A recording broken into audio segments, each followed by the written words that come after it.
Recent టైంలో pan India movies లో biggest black busters గా నిలిచిన ఆర్ఆర్ఆర్, కేజీఎఫ్ చాప్టర్ 2 లాంటి సినిమాలతో ఇప్పుడు కల్కి మూవీ కలెక్షన్లు పోటీ పడుతూ ఉండగా 6 నెలల గ్యాప్ లోనే సలార్ తర్వాత మళ్ళీ కల్కితో రచ్చ చేస్తున్న ప్రభాస్ ఓవరాల్ గా ఈ పాన్ ఇండియా మూవీస్ కలెక్షన్లతో పోటీ పడుతూ ఎలాంటి వసూలను బాక్సాఫీస్ దగ్గర ఇప్పుడు సొంతం చేసుకున్నాడు అన్నది ఆసక్తికరంగా మారింది.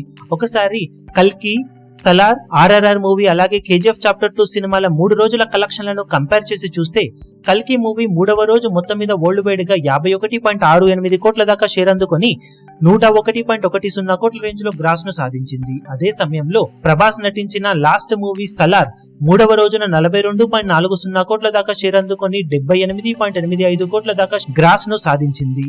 ఇక pan India biggest black busters అయిన ఆర్ఆర్ఆర్ మూవీ 3వ రోజుకు వచ్చేసరికి 78.73 కోట్ల రేంజ్ లో షేర్ ను 140 కోట్ల రేంజ్ లో గ్రాస్ అందుకొని దుమ్ముదుమారం లేపింది. ఇక కేజీఎఫ్ చాప్టర్ 2 సినిమా 64.14 కోట్ల రేంజ్ లో షేర్ ను 137.10 కోట్ల రేంజ్ లో గ్రాస్ ను 3వ రోజున సాధించింది. ఇక టోటల్ గా 3 రోజుల కలెక్షన్ల విషయానికి వస్తే కేజీఎఫ్ చాప్టర్ 2 మూవీ 215.92 కోట్ల దాకా షేర్ ను 430.20 కోట్ల రేంజ్ లో గ్రాస్ ను వసూలు చేసింది. ఇక ఆర్ఆర్ఆర్ మూవీ 281.17 కోట్ల దాకా షేర్ ను 496 కోట్ల రేంజ్ లో గ్రాస్ కలెక్షన్ ను సాధించింది.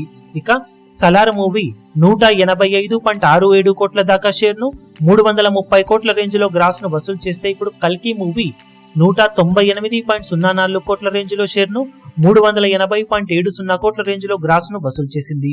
ఓవరాల్ గా ఆర్ఆర్ఆర్ మూవీ ఇప్పటికీ టాప్ లో ఉండగా 2వ ప్లేస్ లో కేజీఎఫ్ చాప్టర్ 2 అలాగే ఇప్పుడు 3వ ప్లేస్ లో కల్కి, 4వ ప్లేస్ లో సలార్ సినిమాలు ఉన్నాయి. సలార్ సినిమా కొంచెం రేసులో వెనుకబడింది కానీ మిగిలిన 2 సినిమాలతో పోటీ పడుతూ ఇప్పుడు కల్కి మూవీ కలెక్షన్ల పరంగా లాంగ్ రన్ ను దక్కించుకునే అవకాశాలైతే ఉన్నాయి.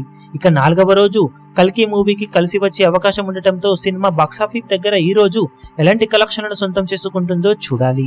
4 రోజుల కలెక్షన్ల కంపారిజన్ వీడియోను మరోసారి అప్డేట్ చేస్తాం. ఆ వీడియో కోసం ఎదురు చూడండి.